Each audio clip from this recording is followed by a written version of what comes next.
Though we live in a world riddled with problems, the solutions remain embarrassingly simple. Today, instead of focusing our efforts on uprooting the problem, let us rather turn our energy towards supplanting the solution. This is where I'm from, the Magic Valley of Southern Idaho. We are the epitome of modern-day agriculture. Within our valley, you'll find the largest sugar beet factories in the world, a ratio of 4-to-1 dairy cows to people, and hundreds upon thousands of tractor farmed acres. Agriculture is pretty big here. In fact, one might say we are outstanding in the field when it comes to agriculture. It's the reason why I'm here speaking to you today, and it's the reason why people are here in this valley in the first place. Our valley's roots are quite literally and figuratively tied to the history of our success in food and farming. Today, 1 out of every 4 working people in our valley is directly employed by a farm or other agricultural business. Myself and my family happen to be some of those people. Starting with one of my grandpas, he immigrated to the United States from Holland when he was 18 years old. And with milking cows already in his blood, he eventually found his way to Southern Idaho. It was here in the 1980s that he began a successful career in the dairy industry. Later on, when my parents started our family, they decided that it would be best to get into the dairy industry as well. So they followed in the footsteps of my Dutch grandpa. Now I'm here.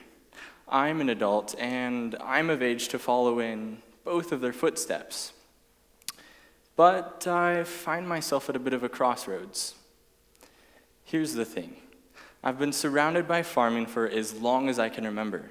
And as I was raised here in this valley, I have developed a passion for agriculture. I've come to love the story behind food, how food is a universal language spoken by all people, and that no matter your race, gender, or faith, at the end of the day, we can all find ourselves communally gathered around food.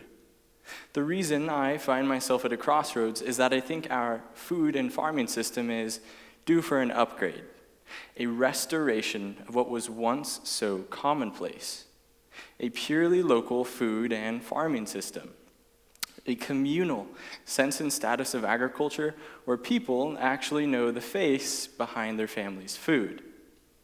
I find it so odd that people pour their time, money, and energy into finding a family doctor or a family dentist, but what about the family farmer?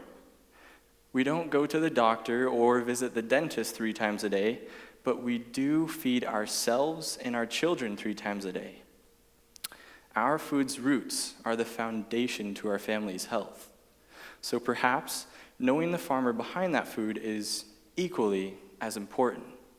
Regardless, what I'm passionate about and what our communities need now more than ever is to facilitate, engage, and create a food and farming system that is local, fresh, and opens up the opportunities for people to get to know the farmers behind their family's food, the family farmer. But that, what I'm suggesting, people often dismiss as unrealistic, uneconomical, non-inclusive, and something that just won't feed the world. You know what? I don't like it one bit when people bring that last bit up. The whole spiel on feeding the world, the idea that it's my job, that it's the Magic Valley's job to feed the world, that whole belief and argument leaves a bad taste in my mouth. Not because we already produce enough food today to feed the world twice over, that we collectively throw away 45% of all edible food into the garbage, or that the root of global food insecurity is not production, but distribution. No, I don't like that idea because it has determined the foundation and justification for modern-day agriculture. The logic usually goes, if we can grow more food more cheaply, more quickly than ever before, what's the big deal? What could possibly be so terrible with doing that? What's terrible and what hurts our farmers and our families is that in this food system, only 15 cents of every $1 spent goes back to the farmer, which means when you buy industrially produced processed food, the farmer isn't receiving much of a paycheck. unless they're producing massive quantities of food product. Our food travels 1,500 miles on average before it reaches your plates, which means burning more fossil fuels, less nutritious food, more chance of contamination, and simply food that isn't fresh. And only 5% of the final food sale stays in the local economy. But let's take a step back. I didn't come here today just to expose modern agriculture or make you second-guess the lunch you had today. See, the thing is, I'm still passionate about agriculture, and I'm convinced that localized agriculture will offer us a far better future of food and farming. The reason I look to a local food and farming system is that in contrast to what I just shared, in a local food system, 45 cents of every $1 spent goes back to the farmer.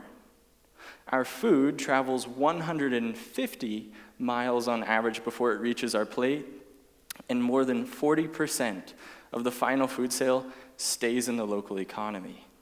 Talk about local and talk about fresh. But more than all of these statistics and things to talk about and consider, if we are to be the change in the world that we wish to see, then we must follow impassioned desire with tangible action. And I've done just that. With the help of friends and family in my community, at 19 years old, I've rediscovered something of a solution. It's a fusion of the farmer's market and the convenience of home delivery. What I do is find as many local farmers and producers as possible, put their meats, greens, dairies, eggs, potatoes, tomatoes, breads, and whatever it be, up onto a website I've created. People can hop onto that website, order exactly what their local food heart desires, and voila. The following week, fresh local food is delivered directly to their doorstep. In a nutshell, I found the intersection of freaky fresh foods and clever customer convenience. I'm one guy doing something about the future of our food and farming. It's a battle for sure, but the uphill climb to a brighter future of food and farming isn't impossible. We can all participate. All we have to do is understand this. The way we spend our dollars shapes the kind of world we live in. Thus, every food decision you make, whether it be at a grocery store, restaurant, or farmer's market, is a real tangible vote forming what kind of future we intend to have. What we eat is what we're voting to support. So, here's how you can vote local. While you're at the grocery store, look for seals like the Buy Idaho seal, or wherever you're from. Find seals that indicate the food product is grown locally or within the state. While you're at a restaurant, if it's not already on the menu, ask where your food is coming from. If it's local, be sure to let the chef know you appreciate that. If it isn't local, encourage the restaurant to consider buying local. And lastly, go to farmers markets. Find stores selling local. And just in general, support local businesses.